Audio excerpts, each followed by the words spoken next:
ओम नमो भगवते वासुदेवाय। नमो भगवते वासुदेवाय। इसके पहले बोले कि विवृक्षवो जस्य पदम सुमंगलम विमुक्त संगा मुनय सुसाधव चरंत लोक व्रतम गणम बने भूतात्म भूता सुहृदय समय गति। जिनका सुमंगल स्वरूप देखने की लालसा से मुनिजन सब प्रकार की आसक्ति छोड़ देते हैं और अलोक व्रत का आचरण करते हैं, वे प्रभु हमारी गति हों, हमारे आश्रय हों। और इसके पहले उन्होंने कहा है दुरत्यानुक्रमण समावत। भगवान का शरीर दुरत्य है, दुर्गम है, इसलिए कि भगवान का सब कुछ अप्राकृत है, प्रकृति से पार है, दिव्य है, अतः वह सुगमता से समझ में नहीं आता है और इसलिए उसका वर्णन भी करना कठिन है। दुरत्य अनुक्रमण, उसी की व्याख्या करते हुए श्री गजेंद्र जी अब कहते हैं दुरत्यानुक्रमणत्व प्रपंचन प्रणमति। श्री श्रीधर स्वामी जी कहते हैं न विद्यते, इस श्लोक में दुरत्य अनुक्रमणत्व प्रपंचन प्रणमति। गजेंद्र प्रणाम कर रहे हैं भगवान को, यह कहते हुए कि भगवान के जन्म कर्म लीला आदि दुरत्य है। न विद्यते जस्य जन्म कर्म वा, भगवान का न तो जन्म है न कर्म है, वो न जन्म लेते हैं न कर्म करते हैं, न उनका कोई नाम है न रूप है और न तो उनमें कोई गुण है न दोष है। तथापि जीवों के पालन पोषण के लिए और प्रलय करने के लिए वे इस प्राकृतिक जगत में अपने दिव्य जन्म कर्म नाम रूप आदि को नित्य प्रकट किए रहते हैं। यह अद्भुत श्लोक है।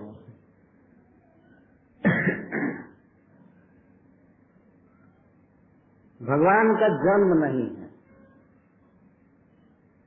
जन्म कर्म नाम रूप गुण दोष भगवान में नहीं है। इसके पहले हम लोगों को यह जानना बहुत आवश्यक है कि जन्म का अर्थ क्या होता है। यदि हम लोग जान जाएंगे कि जन्म का क्या अर्थ होता है तो समझ जाएंगे कि भगवान का जन्म नहीं होता है, भगवान अजन्मा है। जन्म किसका होता है? जैसी लोक में मान्यता है, जब कोई शरीर माँ के गर्भ से प्रकट होता है तो उसको जन्म कहा जाता है। परंतु कौन जन्म लिया? शरीर का जन्म हुआ कि आत्मा का जन्म हुआ? यह प्रश्न हो सकता है। तो वास्तव में आत्मा को एक देह दिया जाता है, वह अपने स्वरूप से भिन्न प्राकृत पदार्थ में आविष्ट किया जाता है और उस प्राकृत शरीर के साथ माँ के गर्भ से बाहर आता है। तो इसी को आत्मा का जन्म कहते हैं। और इस जन्म के पीछे उस जीव का कर्म कारण है। एक विशेष प्रकार का कर्म किया है, इसलिए उस कर्म के अनुसार एक विशेष माँ मिलती है और पिता मिलते हैं और उसके शरीर का आकार और उसके अंग और उस शरीर में बुद्धि आदि भी सब कर्म के अनुसार ही फिट किए जाते हैं, उसमें दिए जाते हैं शरीर में। तो इसको जन्म कहा जाता है। लेकिन भगवान जब प्रकट होते हैं इस जगत में तो उनका कोई प्राकृत नहीं होता, उनके स्वरूप से भिन्न कोई शरीर उनको नहीं दिया जाता है, जो अपने स्वरूप में प्रकट होते हैं। इसीलिए उसको कहा जा सकता है कि भगवान का जन्म नहीं। भगवान अपने जन्म और कर्म के विषय में स्वयं गीता में कहते हैं, जन्म कर्म च मे दिव्यम। भगवान कहते हैं मेरा जन्म है, कर्म है, लेकिन वह दिव्य है। दिव्य का अर्थ है अलौकिक, अप्राकृत। तो ऐसा नहीं कह सकता कि भगवान का जन्म नहीं है, कर्म नहीं है, लेकिन वो ऐसा नहीं है। जैसे सामान्य जीवों का जन्म होता है वैसा नहीं। भगवान एक अत्यंत आश्चर्य के विषय हैं और अनादिकाल से बड़े बड़े दार्शनिक, विद्वान, विचारक विचार करते रहते हैं कि भाई भगवान कैसे हैं। ये जन्म लिए होंगे ना हम लोगों जैसे। कभी कभी कुछ लोग विचार करते हैं तो इस विश्व का नियंता परम ईश्वर क्या जन्म ग्रहण करता है? क्या उसका कुछ नाम है, उसका कुछ रूप है और वह कुछ विशेष प्रकार के कर्म भी करता है क्या अपनी रुचि के अनुसार? या कर्म करता है तो किसके अधीन होकर के करता है, उसका क्या स्वभाव है, उसकी क्या रुचि है, कैसा काम करता है? ये सब विचारणीय बात रही है। परंतु भगवान के जन्म कर्म लीला इतना आश्चर्यमय है कि सामान्य जनता या यहाँ तक कि बड़े बड़े ऋषि मुनि भी वे एक बार तो ऐसा कह देते हैं कि भगवान का कोई जन्म कर्म नहीं। इतना आश्चर्य में कर्म, नमा आश्चर्य कर्म रे। आगे गजेंद्र जी कहेंगे आपके कर्म हैं लेकिन बड़े आश्चर्य में। संस्कृत में आश्चर्य का अर्थ होता है अद्भुत। जब के लिए सब शब्द दिए जा रहे हैं, इस संसार में प्रत्येक व्यक्ति में कुछ गुण होता है, कुछ दोष होता है, कुछ क्वालिफिकेशन होते हैं उसके, कुछ विशेषताएं होती हैं, है न। किसी न किसी गुण से कोई न कोई व्यक्ति युक्त है। किसी में घर बनाने का गुण है, किसी में लिखने का, बोलने का, और किसी का शरीर बहुत स्वस्थ है, कोई धनी है, कोई कुछ है, ये सब गुण है। लेकिन इसके साथ ही साथ दोष भी होता है मनुष्य में, प्रकृति के द्वारा किया हुआ अनेक दोष। जैसे कोई कितना भी व्यक्ति सुंदर हो लेकिन उसके शरीर में मल मूत्र भरा पड़ा है, यह दोष है। और इसका सुधार जिंदगी भर में नहीं कर पाएगा। वो सोचे कि हमारे भीतर मल मूत्र न रहे, ये संभव ही नहीं। और ये तो शारीरिक दोष हुआ। फिर मानसिक दोष होता है कि मन हमेशा विषयों में ही लगा रहता है, चिंतन करता है, अनेक कामनाएं होती हैं, ये उसके मन का दोष है। मन भगवान का चिंतन या उच्चतर विषयों का ही चिंतन करता रहे ऐसा नहीं होता है। मन बहुत नीचे धरातल पर उतर जाता है और इस कारण से उस व्यक्ति में छल, कपट, झूठ, व्यभिचार आदि दोष आ जाते हैं। प्रत्येक व्यक्ति संसार में इस दोष से ग्रस्त है। यहाँ तक कि सृष्टि के प्रथम व्यक्ति श्री ब्रह्मा जी में भी दोष आ गए। यद्यपि उनका दोष क्षण भर के लिए था, चुटकी बजाते बजाते वो दोष समाप्त हो गया। वह दोष था अपनी पुत्री पर ही आसक्त हो जाना, लेकिन क्षण भर में ब्रह्मा जी शुद्ध हो गए। तो थोड़े देर के लिए कलंक आया, मन में विकार आया। तो ब्रह्मा जी की जब ये बात है तो उनके द्वारा सृष्टि किए हुए मरीचि के द्वारा सृष्ट कश्यप के द्वारा सृष्ट और तक सृष्ट उससे करोड़ों बार पीछे जिसका जन्म हुआ है, उसमें दोषों के अलावा गुण क्या रहेगा बताइए? दोष ही दोष रहेगा। तो क्या भगवान में भी कुछ ऐसा दोष है? गुण तो सब स्वीकार करते हैं, हाँ भाई गुण हो सकता है, लेकिन क्या दोष भी है? यहाँ पर गजेंद्र जी कहते हैं भगवान में कोई प्राकृतिक गुण नहीं है, कोई दोष नहीं। हरि बोल हरि बोल। तो अच्छा होता है इधर बैठते, इधर बैठते तो दिखाई नहीं पड़ता मुख में। ये है दोष। गुण है कि आदमी कथा में आया, दोष है कि कथा के समय सो जाए। प्राकृतिक जगत में कोई व्यक्ति दोष विवर्जित नहीं।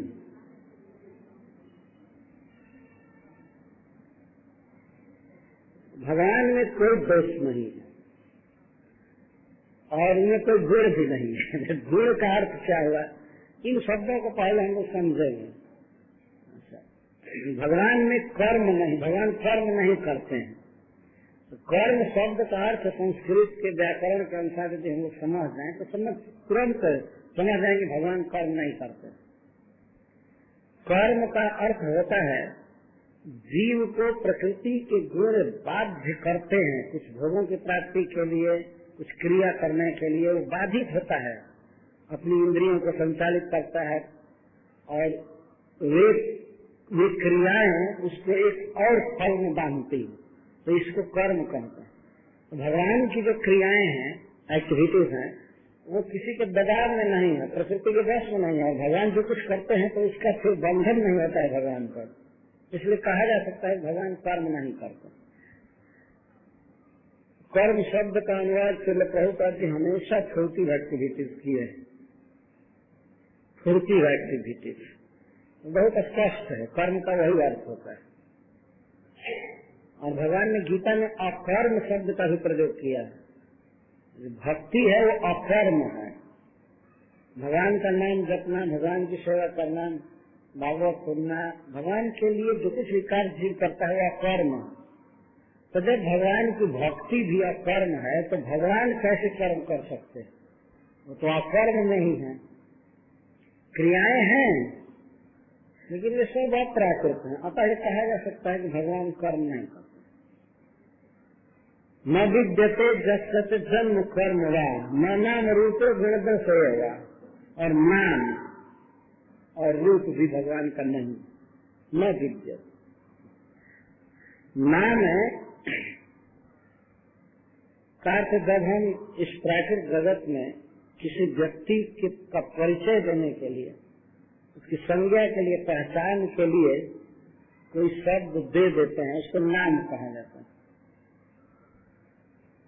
और वह नाम है उसके कुछ गुण और क्वालिफिकेशन को व्यक्त करता है। संसार में बहुत बहुत नाम, जो खास करके क्षत्रियों के नाम में सिंह लगाया जाता है, ब्राह्मणों के नाम में विद्या सूचित करने वाले टाइटल दिए जाते हैं, त्रिवेद, चतुर्वेद, द्विवेद, ये सब लगाते हैं।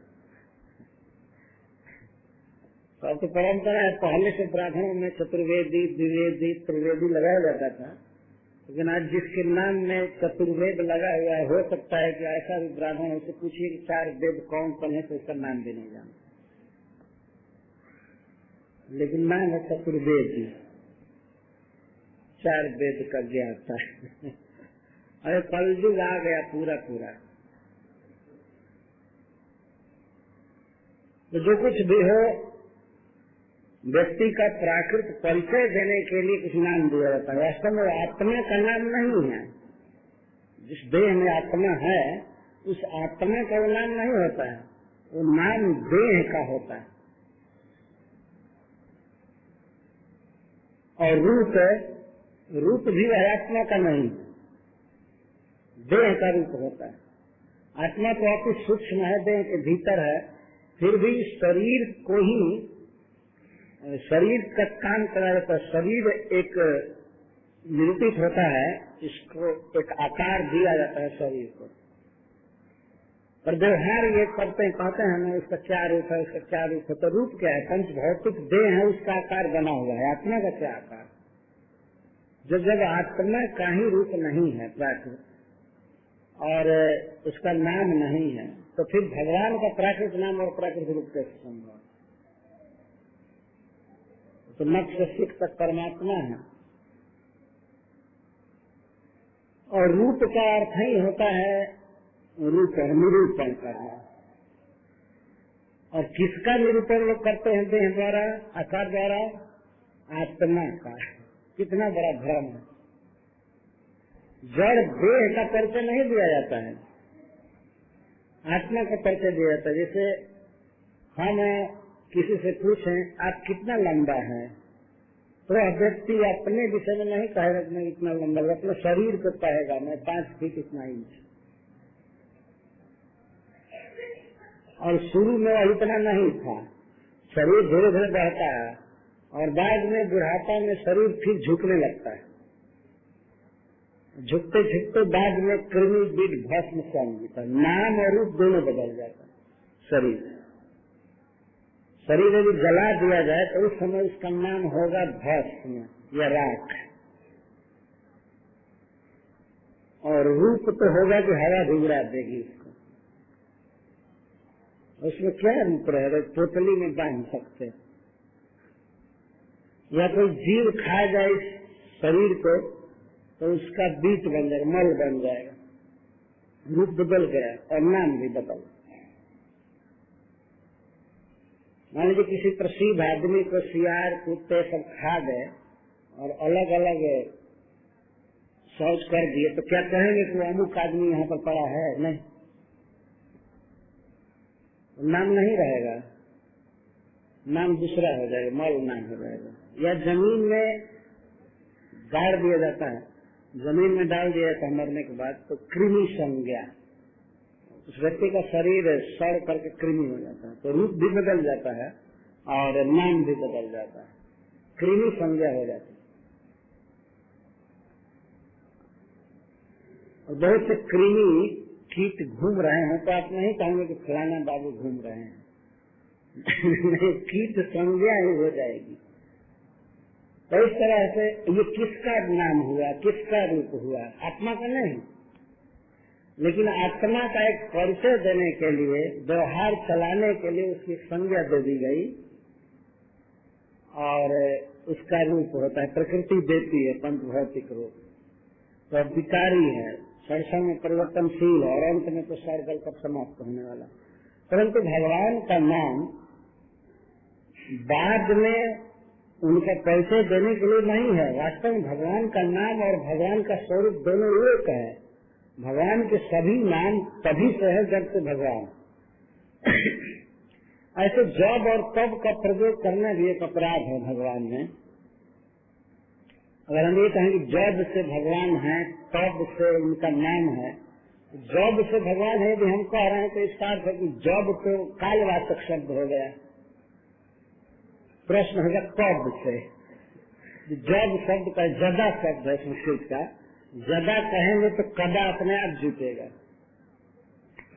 लेकिन वास्तव में जदा कदा शब्द थोड़ा छोड़ पर सदा सदा से भगवान है। और फिर प्रयोग के लिए तो व्यवहार के लिए करना ही पड़ता है, और जब से वे हैं तब से उनका नाम है वही और उनका रूप भी वही है। जैसे भगवान सूर्य जब से हैं तब से उनका प्रकाश है, तब से उनकी यही किरणें हैं, तब से उनमें ताप है। भगवान के नाम रूप जन्म कर्म सब कुछ भगवान के साथ। उनका जन्म तो होता ही नहीं। कोई व्यक्ति यह कहे कि अरे वो तो वसुदेव जी के यहाँ जन्म लिए, देवी के घर से जन्म लिए, और भगवान से लोग कहें कि आप भी तो जन्म लेते हैं, तो भगवान कहे तो हमारा जन्म कर्म सबसे दिन है।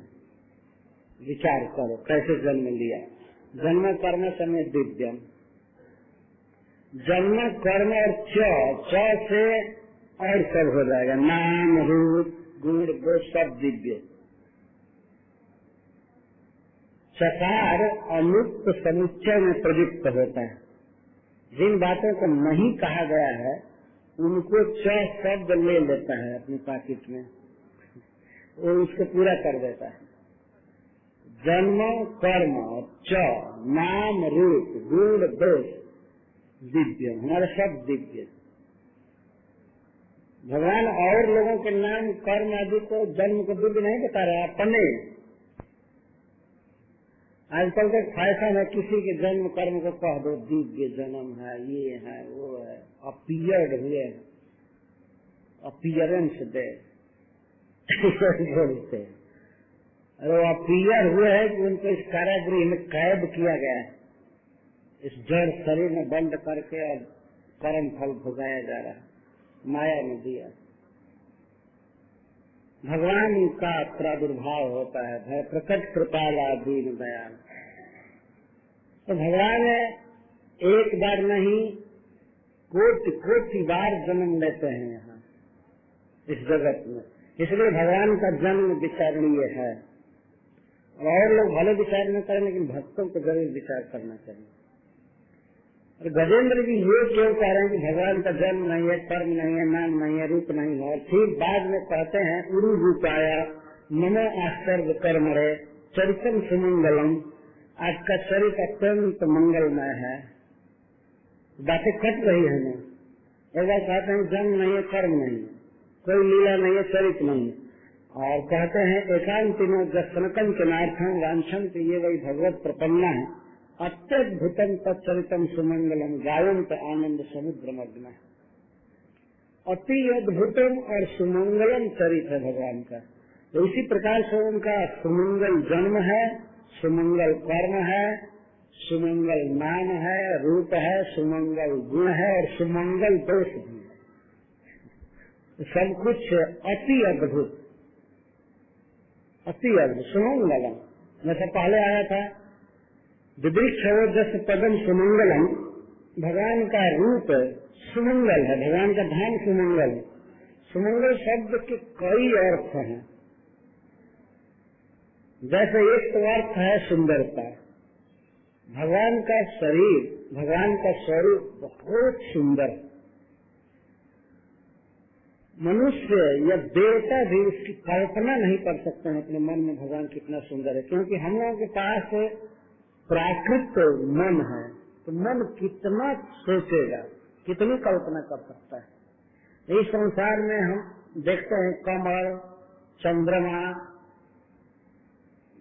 या कोयल की बोली, तो हम लोग केवल यही कह सकते हैं भगवान की बोली कोयल के समान मधुर है और भगवान का चरण कमल के समान सुकुमार है, भगवान का मुख चंद्रमा के समान सुंदर है और भगवान के श्री विग्रह से कमल जैसी सुगंध निकलती है। बस यही कह सकते हैं, क्योंकि संसार में भगवान के अंगों का वर्णन करने के लिए, वर्णन करने के लिए यही सब वस्तुएं हैं सबसे अधिक महत्वपूर्ण, पर सब प्राकृतिक और भगवान है अप्राकृत।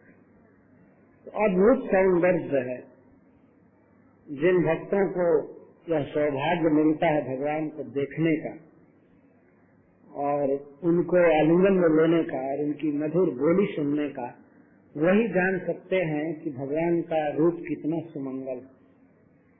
सुंदरता, सुकुमारता, सुगंध और सुंदर स्वर सुमंगल शब्द से व्यक्त होता है। इसके साथ ही साथ भगवान का वह शरीर विकृत होने वाला नहीं है और अग्रह है। भगवान के शरीर में कभी कोई चीज कटा छटा नहीं, कोई घाव नहीं। पर हम लोग अपने शरीर को देखें, किसी का शरीर ऐसा नहीं होगा कहीं न कहीं जरूर न कट गया है, थोड़ा है ना, कोई न कोई चिन्ह तो पड़ ही गया होगा। जब कोई विशेष सर्टिफिकेट बनाते हैं किसी के विषय में, पासपोर्ट बनाते हैं, तो वो लोग शरीर पर कटा हुआ कोई निशान लिखते हैं कि आपके शरीर में यहाँ पर खास करके ऊंचे अंगों में यहाँ ये निशान है और वह जन्म का निशान नहीं, बाद में कहीं थोड़ा हो गया तो उसका ऑपरेशन करने में दाग पड़ गया है, कहीं कुछ हो गया है, कहीं कुछ हो गया है, यह अमंगलम रूपम कट जाएगा। उतना ही नहीं कटेगा, किसी किसी का तो पूरा हाथ और पैर भी काट देते है ना। इस संसार में शेष शरीर की रक्षा के लिए पैर भी काट दिया जाता, हाथ काट दिया जाता।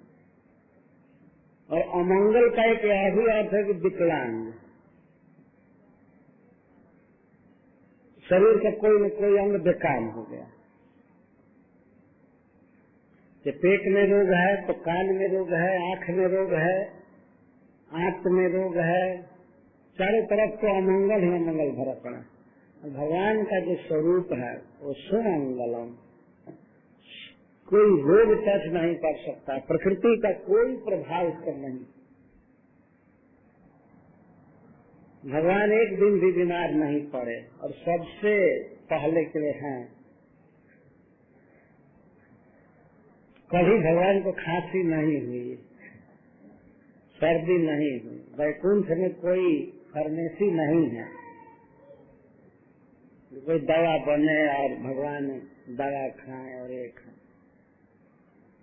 ये माखन मिश्री खाते हैं और भोग लगाते हैं। सुमंगल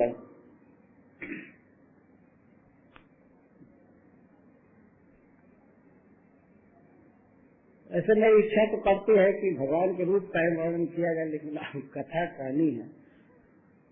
सुमंगल शब्द पर ले लेने से जितना भी सद्गुण हो सकता है संभव है, वो सब अपनी पूर्ण मात्रा में, पूर्ण स्थिति में भगवान के भीतर सुमंगलम। और एक ही स्तोत्र में गजेंद्र जी 2 बार सुमंगलम शब्द का प्रयोग किए। जस पदम सुमंगलम तब चरितम सुमंगलम। भगवान का स्वरूप सुमंगल है और उनका चरित्र भी सुमंगल। इन सब से समझ लेना चाहिए कि नाम सुमंगल है, रूप सुमंगल है, जन्म सुमंगल है, कर्म सुमंगल है, सब कुछ सुमंगल सुमंगल सुमंगल। ये जो श्लोक बोल रहा है तो आप विचार करने पर, अर्थात एकाएक कोई सुने तो कह रहा है भगवान का नाम नहीं है, रूप नहीं है, जन्म नहीं है, कर्म नहीं है, गुण नहीं है, दोष नहीं है।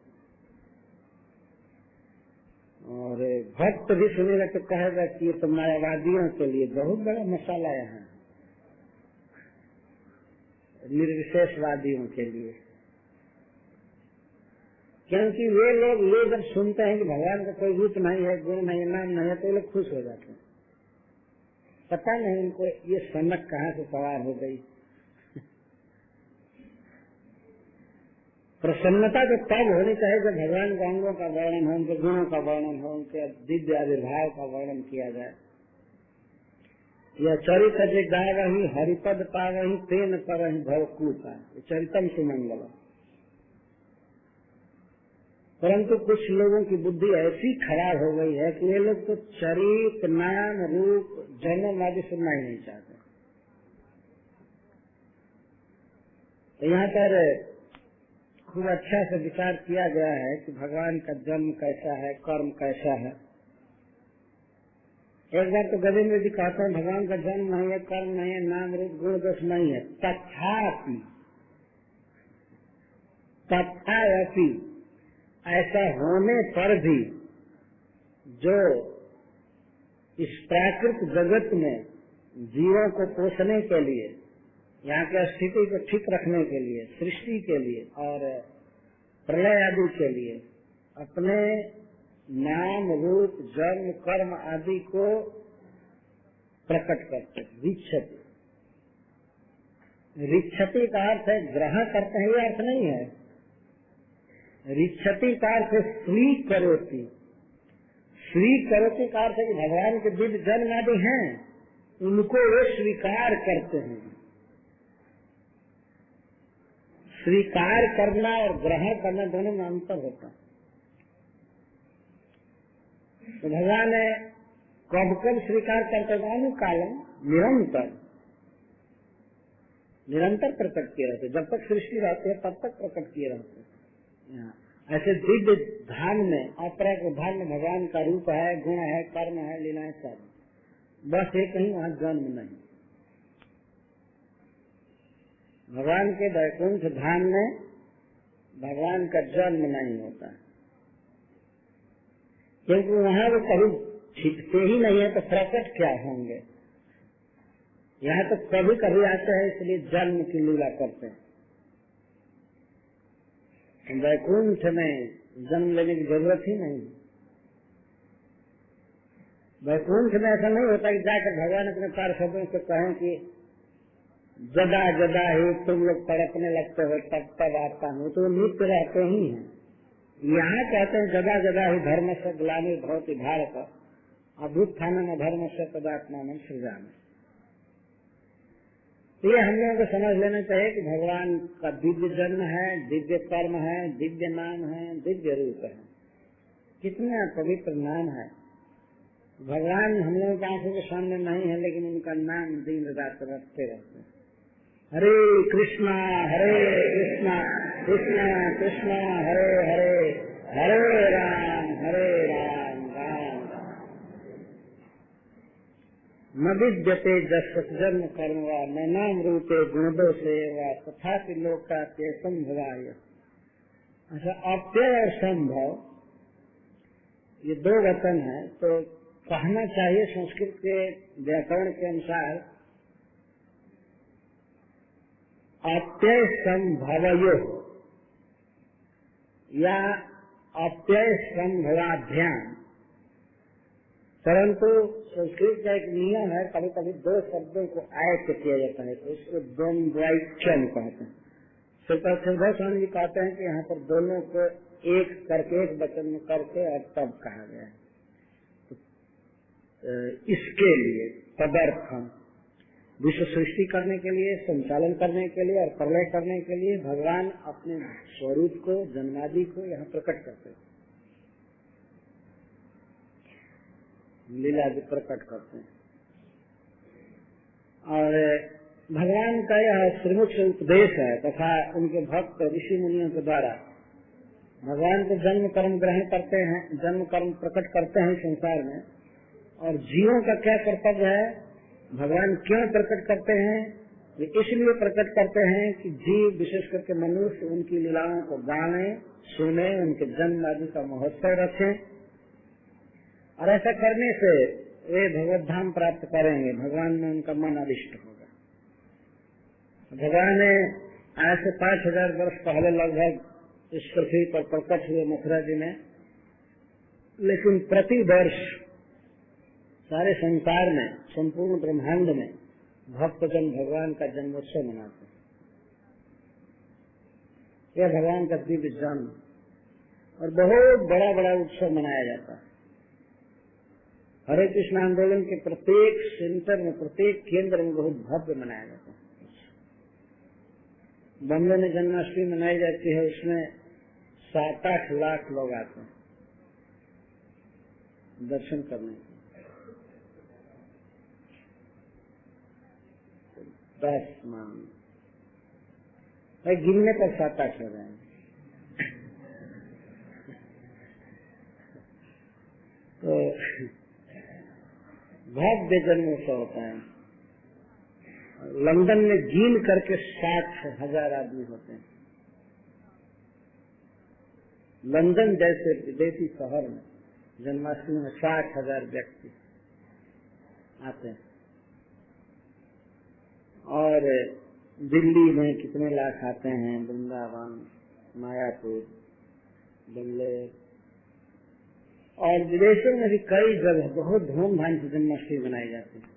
ये भगवान के अदम्मा का दिव्य जन्म है। अदम्मा दिव्य जन्म लेता। और लोगों का जन्मोत्सव मनाया जाता है तो बड़ा फीका फीका लगता है। हमने देखा है जन्मोत्सव मनाते हुए एक साधु का दिल्ली में, स्वामी जी थे जिन्होंने स्वतंत्रता संग्राम में भाग लिया था, तो नाम मैं भूल रहा हूँ, चांदनी चौक के पास ही उनका स्टैच्यू है। उनका जन्मदिन था, आकर के एक व्यक्ति साफ कर रहा था उनके विग्रह, उनके शरीर की सफाई कर रहा था मूर्ति की। तो वो नगर पालिका का, नगर कारपोरेशन का खूब कार का बना हुआ ब्रश था, उसी से रगड़ रगड़ कर उनके सिर पर इधर उधर साफ कर रहा था, क्योंकि साल भर कौवे उस पर हटते, कौवे उस पर बीट करते रहते। साल भर तो पूछना नहीं है कि स्वामी जी कैसे धूप में खड़े हैं, क्या है, और कौन पक्षी आकर के उन पर बीट कर रहा है, क्या कर रहा है। तो सब चिपक जाता है तो बेचारा नौकर भी परेशान हो जाता है, कर्मचारी खूब रगड़ रगड़ कर घोड़ा तो उसको पसीना आ रहा है। और उसके बाद संध्या के समय कुछ नेता लोग जुटते हैं और कुछ माल्यार्पण कर देते हैं और फिर छोड़ देते हैं कौओं के लिए साल भर के लिए कि वे इस तरह से बीट करते हैं। वही व्यक्ति जो लोग उस स्टैच्यू की पूजा करते हैं साल में एक बार, वार्षिक बस, और भगवान कृष्ण के भक्त जब भगवान श्री कृष्ण के मूर्ति को, श्री विग्रह को मंदिर में खूब सजाते हैं, पूजते हैं, तो वे लोग कहते हैं आप लोग पत्थर क्यों पूजते हैं? तो पूजा तो तुम भी कर रहे हो, लेकिन एक दिन कर रहे हो और बिना भाव के, कोई स्नेह नहीं है, कुछ नहीं है। लेकिन जब भक्त लोग स्नेह से भगवान की पूजा करते हैं, अनुराग के साथ करते हैं, तो उसको कहते हैं आप लोग पत्थर क्यों पूजते? तो जन्मोत्सव वास्तव में भगवान का मनाया जाता है। आज तक जन्माष्टमी संपूर्ण विश्व में जन्मोत्सव के विषय में सबसे बड़ा उत्सव है यह। इसे कृष्ण जन्माष्टमी न कह के जन्माष्टमी कहा जाता है। तो जन्माष्टमी से मतलब समझ में आ गया भगवान का जन्म। ऐसा उत्सव किसी के जन्म पर नहीं मनाया जाता है। तो यह भी भगवान के जन्म की एक विलक्षणता को सूचित करता है। दिव्य जन्म कर्म। अच्छा, कर्म, भगवान के कर्म ऐसे हैं कि आज तक ऋषि मुनि साधु महात्मा देवता सब उसे ही गाते रहते, उसे ही गाते रहते, निरंतर चल रहा है। कितने बड़े बड़े वक्ता हैं, भगवान की कथा कहते हैं तो लाखों लोग जुटते सुन रहे हैं, कह रहे हैं।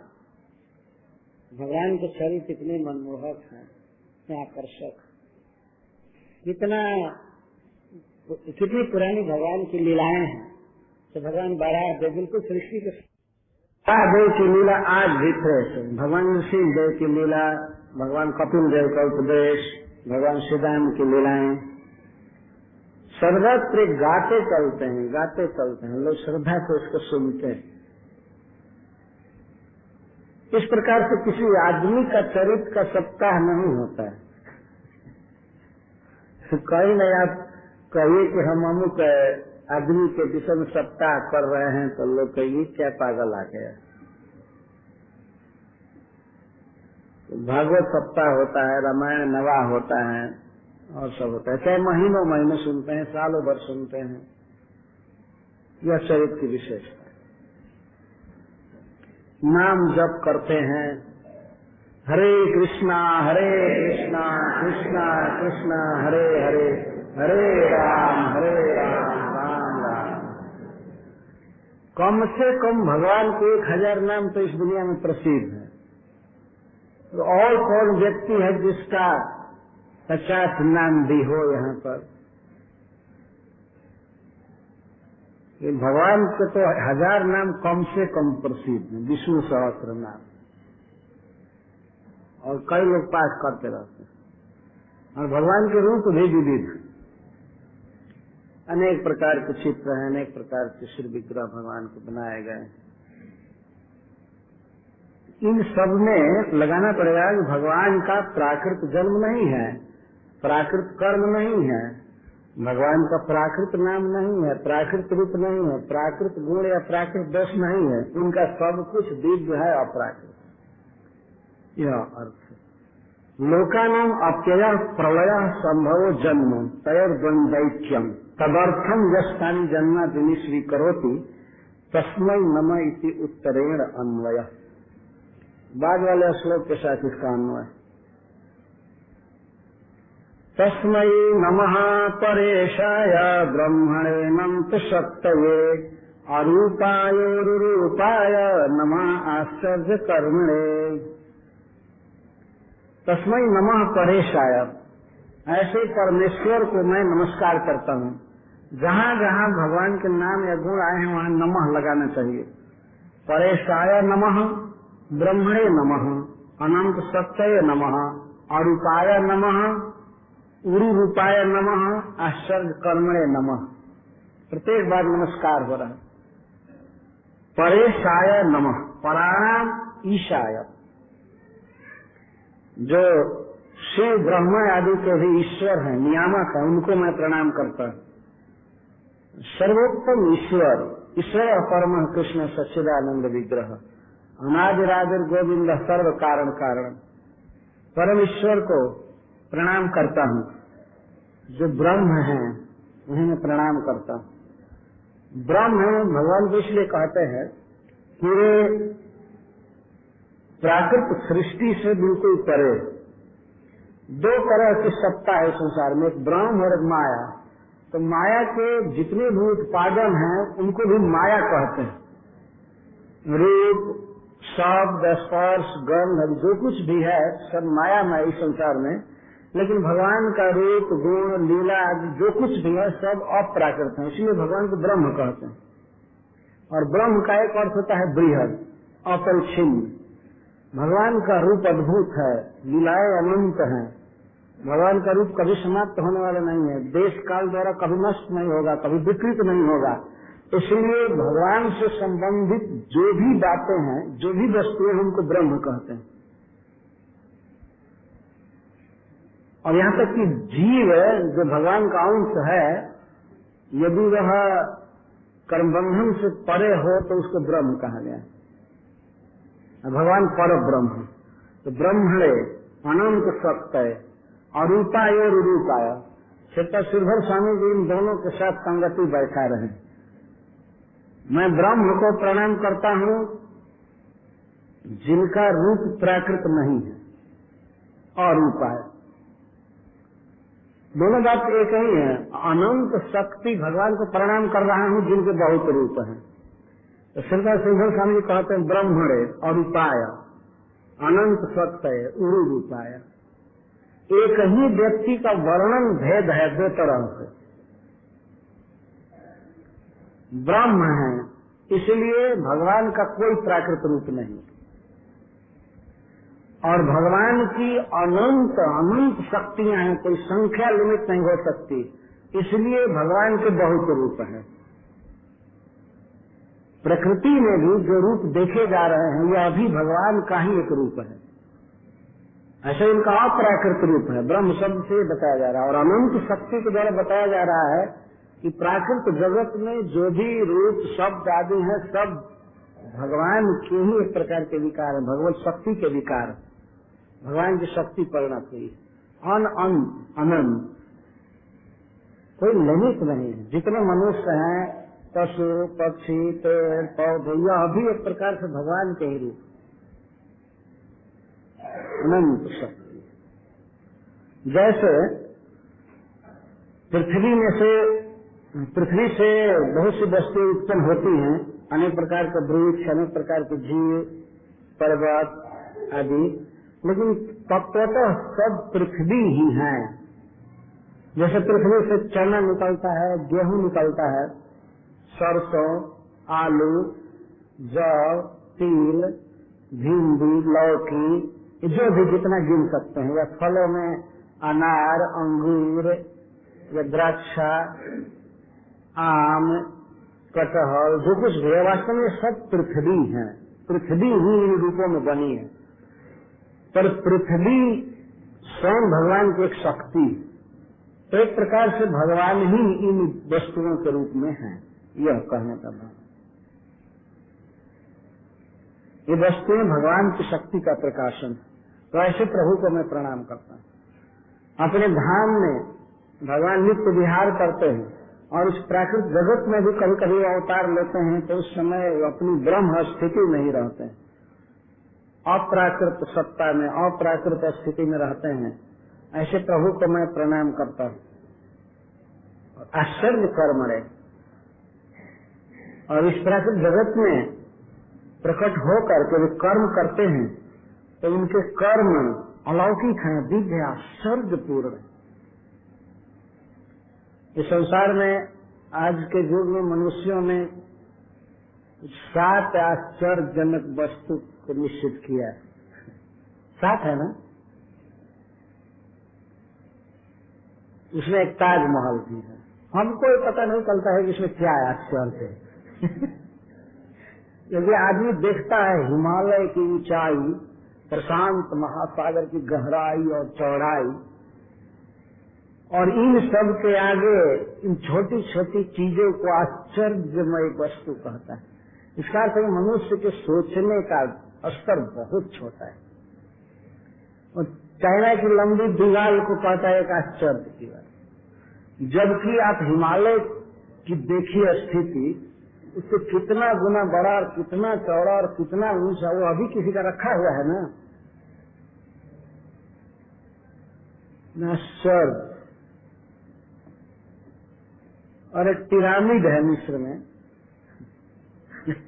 पिरामिड बनाया गया है और उसमें कुछ मुर्दे बहुत काल के सुलाए गए, तो वो भी एक आश्चर्य की बात। ये क्या आश्चर्य है? कैसे मनुष्य समाज में फैला दिया गया है अज्ञान। तो आश्चर्य तो भगवान का कर्म है। ब्रज में इंद्र वर्षा कर रहे थे, सब ब्रजवासी हाय हाय कर रहे थे, दुखी थे, और 7 वर्ष का बच्चा होते हुए भी भगवान पर्वत उठाकर खड़े हो गए। आश्चर्य ये है ना, यह आश्चर्य।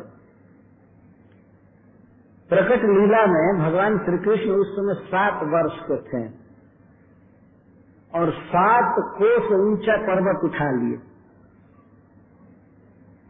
यह कम से कम लंबा इतना कहिए।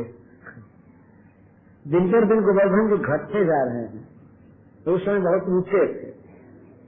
भगवान ने छत्ता की तरह धारण कर लिया, और लिखा गया है भागवत में छत्राकन व बालक, जैसे बच्चे बरसाती छत्ता उखाड़ करके धारण कर लें आसानी से, वैसे भगवान श्री कृष्ण गोवर्धन पर्वत को एक हाथ से उखाड़े, ऐसे उखाड़ करके ऊपर फेंके और अपनी कनिष्ठ अंगुली पर धारण कर ले। वही है सोमनाथ जी, तो धारण कर लिए कनिष्ठा अंगुली। ये आश्चर्य भगवान के लिए आश्चर्य नहीं है, मनुष्यों के लिए आश्चर्य की बात। तो भगवान श्री कृष्ण बहुत ऐसी लीला किया, घासुर को मारे, दवानल पिए, कालिए का दमन किए, बलराम जी ने धूमकासुर का वध किया, और भी कई कई लीला। लेकिन ब्रजवासी कभी भी स्पेशल मीटिंग नहीं की।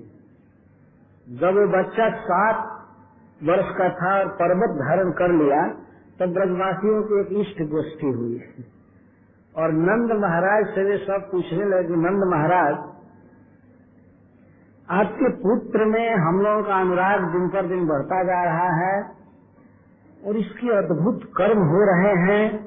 इस बच्चे के विषय में किसी ज्योतिषी से पूछे हैं कि ये कौन है, पहले का इसका क्या जीवन रहा है, भविष्य में क्या होगा, ये क्या है, जरा इसको पूछवाइए। तो किसी ज्ञानी से पूछना चाहिए कौन है, हम लोगों का जूठा खाता है, हम लोग सेवा करा रहे हैं, और कहीं अपराध न हो जाए हम लोगों से। हो सकता है कोई देवता आया हो हम लोगों का बच्चा बन करके यहाँ पर। और हमें तो नंद महाराज शंका हो रही है कि या तो ये भगवान विष्णु है, नहीं तो शंकर भगवान। ऐसा प्रभाव देख करके शंका हो रही है।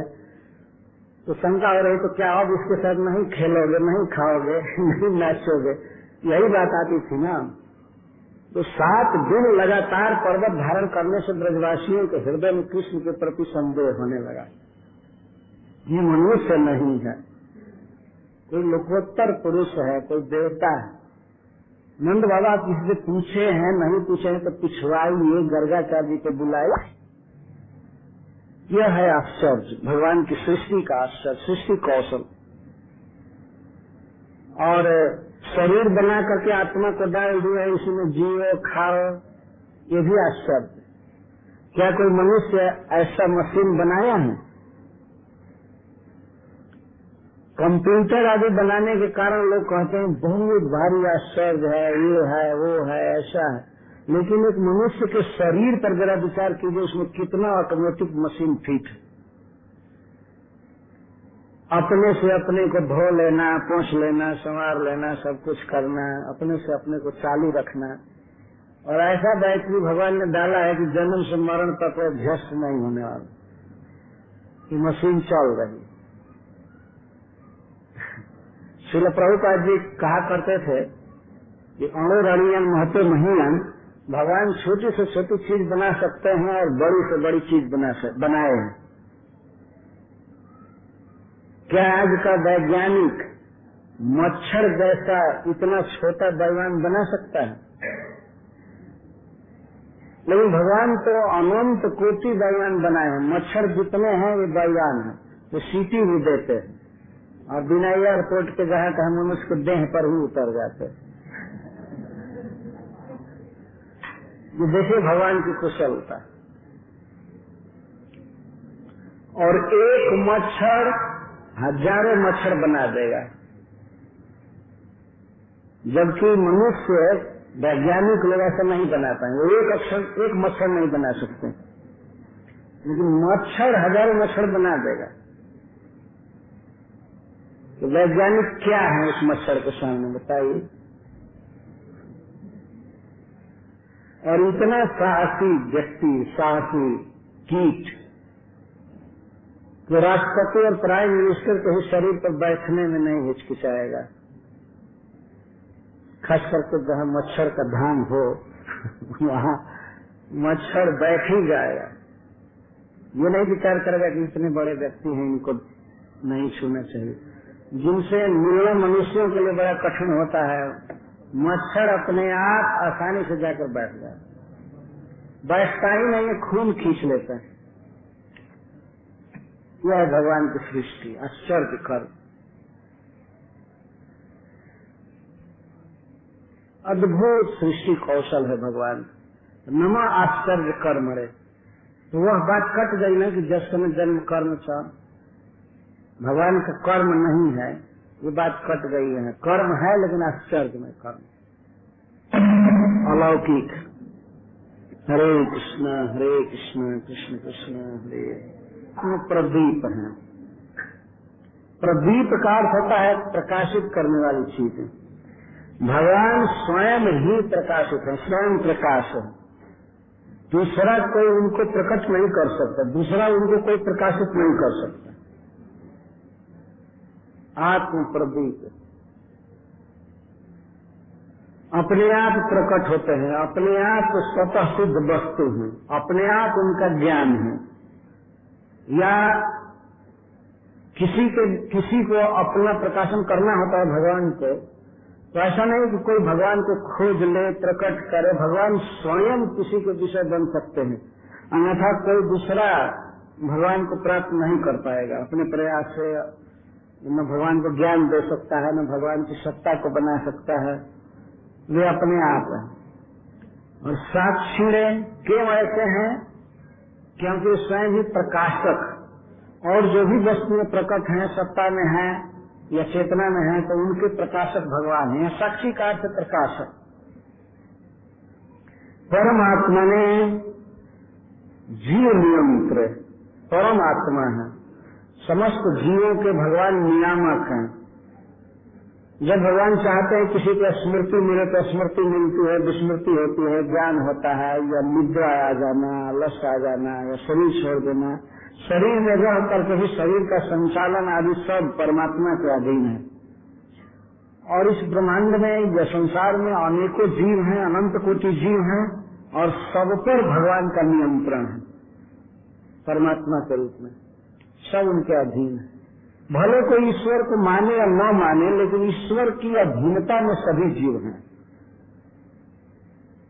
जो लोग भगवान को नहीं मानते उन पर भगवान हंसते हैं ये तो रात दिन हमारे ही अधीन है, फिर भी मान नहीं रहा।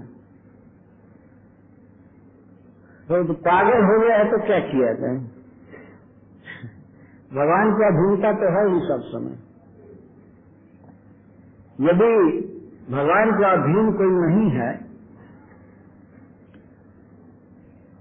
तो इसे कहा जाए कि तुम अपनी पलक को रोक दो, मत गिरने दो, इतना कंट्रोल करो। क्या कंट्रोल कर सकते हैं? पलक को हम गिरना नहीं रोक सकते हैं, और बंद हो जाए तो फिर चला भी नहीं पाएंगे। लास्ट समय में पलकें बस स्तंभित हो जाती। हाय मम जीवन रही जब शेष पड़ी जब मैं मेरा अंतिम निमेश। तो निमेश उन्मेष हो रहा है पलकों, लेकिन जिस समय शरीर को छोड़ेगा आत्मा, उसमें पलक स्तंभित, हाथ स्तंभित, पैर सब ठप हो जाए। जैसे पावर कट जाने के बाद पंखा उंखा सब ठप हो गए थे, ऐसे सब ठप हो जाए। तो अंततः जैसे विद्युत के द्वारा यह पंखा या बल्ब सब नियंत्रित है, इस तरह से परमात्मा के द्वारा सारे जीव नियंत्रित, सबको कंट्रोल में रखते। ऐसे प्रभु को मैं प्रणाम कर रहा हूँ। नमो गिराम विदुराय। इसलिए जब वो परमात्मा प्रकाशक हैं, सबके नियामक हैं, अतः वाणी से ये बहुत दूर हैं। गिराम विदुराय विशेष दूर है, वाणी से उनका वर्णन किया ही नहीं जा सकता है। प्राकृत शब्द से उनका वर्णन नहीं किया जा सकता। गिराम विदुर, ऐसे शब्दों को पढ़ करके कुछ लोग ये कहा करते हैं कि भगवान वाणी के विषय नहीं है, तो इसलिए चुपचाप रहो, क्योंकि जो कुछ भी बोला जाएगा तो भगवान को टच ही नहीं कर पाता है, भगवान सुन ही नहीं पाएंगे, भगवान का यथार्थ वर्णन नहीं हो पाएगा, इसलिए चुप रहना ही ठीक। लेकिन चुप रहकर भी तो मन से कुछ न कुछ सोचता है। गजेंद्र जी कहते हैं मनुष्य विदुराय, मन से भी बहुत दूर है, तब अब क्या करेगा? वो सोचना भी छोड़ देगा। तो मनुष्य विदुराय चेतसा मति विदुराय। चेतसन का अर्थ चित्त वृत्ति ना, चित्त वृत्तियों के द्वारा भगवान के विषय में कुछ सोचा नहीं जा सकता है। हम लोग मन से जो सोचते हैं, वाणी से बोलते हैं, वो सब माया का ही चिंतन होता है। माइक वस्तुएं तक हमारी चित्तवृत्ति जा सकती है, या हमारा नेत्र जा सकता है, वाणी जा सकती है, भगवान का यथार्थ वर्णन नहीं होता। यदि भक्तों के विषय में कहा जाए कि ये लोग भी तो बोलते रहते हैं और नाम जप करते हैं, तो क्या वास्तव में भगवान का वर्णन नहीं है? नहीं, ये वास्तव में भगवान का वर्णन नहीं है, यह भक्ति है। हम भगवान की भक्ति कर रहे हैं, हम यथार्थ में भगवान का वर्णन नहीं कर पा रहे। यथार्थ वर्णन तो कोई नहीं कर सकता, यहाँ तक कि भगवान भी अपना यथार्थ वर्णन नहीं कर पाएंगे। और की तो बात छोड़ दीजिए। रामचरितमानस में एक चौपाई है कि कहूं कहाँ लगी नाम बढ़ाई, राम हम स्वतः ही नाम गुन गाए। यथार्थ वर्णन भगवान को कोई भी नहीं कर पा सकता है, और आज तक करते आ रहे हैं। भगवान शेषनाग अपने 1000 फणों से सब लोग बड़े बड़े विद्वान वर्णन करते आ रहे हैं, लेकिन दिन पर दिन यही पा रहे हैं कि अब तक तो हम चालू भी नहीं किए हैं। भगवान का गुण इतना अनंत है, उनका सौंदर्य ऐसा है, कृपा ऐसा, क्या कोई वर्णन करेगा। लेकिन अनुकूल भाव से, श्रद्धा से हम लोग भगवान के विषय में कुछ कहते हैं तो भगवान प्रसन्न होते हैं, यह भक्ति। सबजा न तो प्रभु प्रभुता सोई, तद्यपि कहे बिन रहा न कोई। कहते हैं, ये भी श्रद्धा से भगवान का वर्णन कर रहे हैं। श्रद्धा का तात्पर्य पहले के विषय में जो कहा है उसको उसकी आवृत्ति करना, भागवत के अनुसार कुछ कहना, भगवान का नाम जप करना, भक्ति है। इससे भगवान प्रसन्न हो जाते हैं, और जिस पर भगवान प्रसन्न हो जाते हैं उसको वे अपना ज्ञान दे देते हैं। उसके वाणी में उसके मन में, उसके इंद्रियों में भगवान प्रवेश कर जाते हैं। ये विधि है वास्तव में। अन्यथा वाणी से भगवान को पकड़ा नहीं जा सकता, मन से तर्क नहीं किया जा सकता, अनुमान नहीं किया जा सकता। चित्तवृत्तियां केवल माया के वस्तुओं तक ही दौड़ सकती है। यह विषय बिल्कुल फायक है वास्तव में। नमो गिराम विदुराय मनसश्चेतसामपि, मनसश्च विदुराय चेतसामपि विदुराय। तथा च श्रुति जते वाच निवर्तन्ते अप्राप्य मनसा सह। भगवान तक वाणी नहीं पहुंच पाती है, मन के साथ ही लौट आती है इधर से, वहां तक नहीं पहुंच पाते, यथार्थ वर्णन नहीं हो पाता है। तो वाणी मन के साथ लौट आती है, अर्थात प्रकृति का ही वर्णन कर सकती है। भगवान के सौंदर्य का वर्णन हम करने चले और ये कहते कि भगवान का चरण कमल के समान है, तो हमने तो प्रकृति का वर्णन किया, भगवान का यथार्थ वर्णन नहीं किया। परंतु उस वर्णन से भगवान प्रसन्न हो जाते हैं, यही बहुत बड़ा लाभ है। और प्रसन्न होते हैं तो अपना ज्ञान दे देते हैं। प्रहलाद महाराज यही बात कहते हैं अपनी स्तुति में, तू ये तो जे नहीं तुम्हारा अनुगणित न। भगवान का वर्णन करने से, जप करने से जीव पवित्र हो जाता है। और यह नहीं समझना चाहिए कि यथार्थ वर्णन कर दिया। जैसे कोई छोटा सा पुत्र है, अपने पिता से कुछ कहता है तोतली बोली में, और पिता के पॉकेट में मान लीजिए देखे 100 का नोट, 500 का नोट, तो वो अगर कह दे, अरे पिताजी आपके पास तो अपार धन है, आपके पास 100 रुपया पड़ा है, हो सकता है कि उसके पिता करोड़पति हो।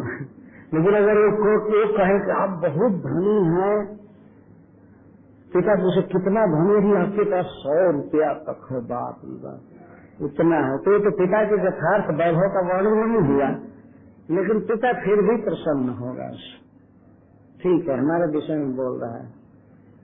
तो भगवान की भी स्थिति यही, भगवान यह देखते हैं कि अनुकूल भाव से, श्रद्धा से यह व्यक्ति हमारे गुणों को कह रहा है, बोल रहा है, इसे प्रसन्न हो जाते हैं। अन्यथा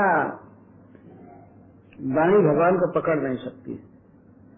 भगवान प्रसन्न होते हैं तब वाणी पर बैठते या इंद्रियों में बैठते, इस समय वर्णन जो होता है वो यथार्थ होता है।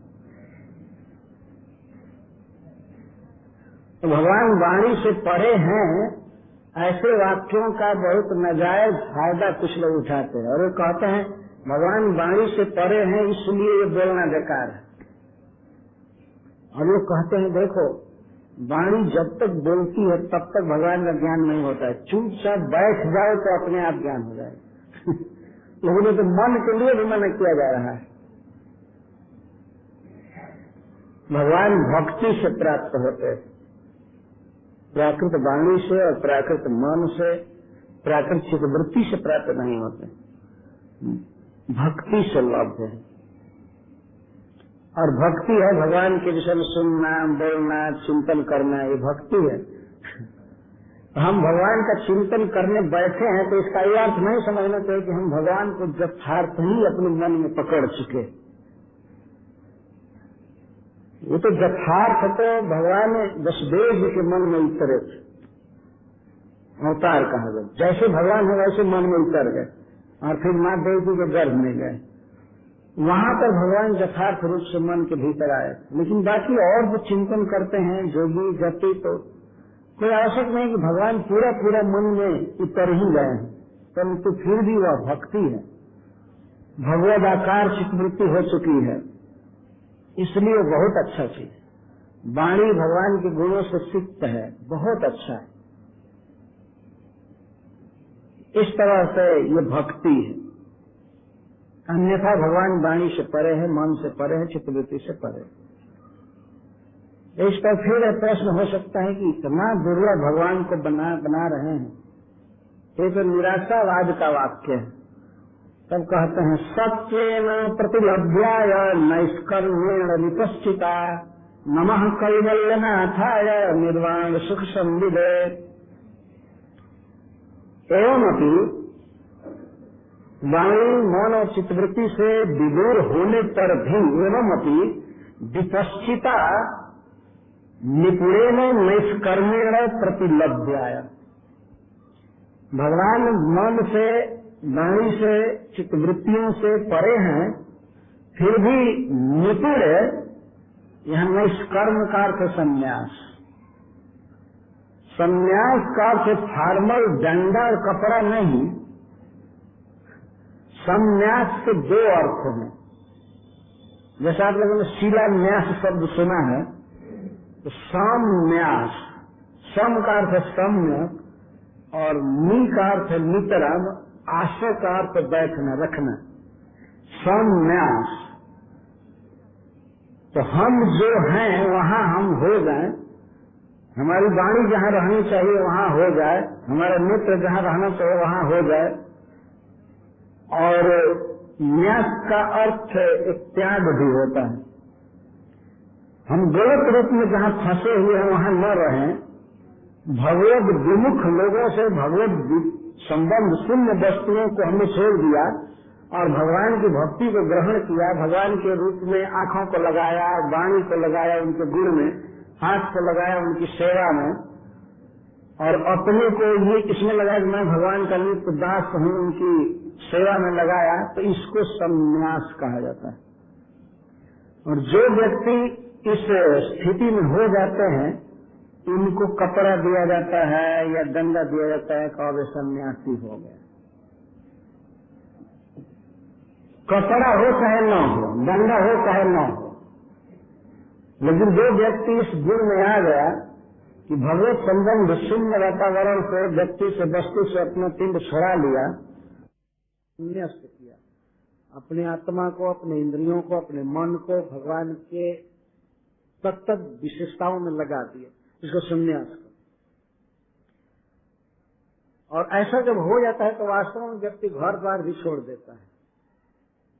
जब काम में कर्म करना ही नहीं है तो अब क्या वो घर में रहेगा? तो घर के लोग खुद ही कहने लगेंगे अब क्या रह रहे हो, जाओ तब कहीं, तो कुछ करना ही नहीं है, रात दिन राम राम ही करना है, तो यहाँ क्या पड़े। तो वह व्यक्ति उस समय गार्हस्थ्य का त्याग कर देता है और भगवान के तीर्थ में घूमता है, कथा सुनता है, जप करता है। अब उसकी यही अभिमति बनी रहती है कि मैं कृष्ण का हूँ, न मैं किसी परिवार का हूँ, न देश का हूँ, न गांव का हूँ, न मैं देह हूँ, मैं भगवान का हूँ। इस तरह से वो भगवान की भक्ति में लगा रहता है, इसको संन्यास कहा जाता है। ऐसे संन्यास द्वारा भगवान प्राप्त होते हैं। सत्रेण प्रतिलभ्याय नैष्कर्मेण विपश्चिता नमः कैवल्यनाथाय निर्वाण सुख संविदे।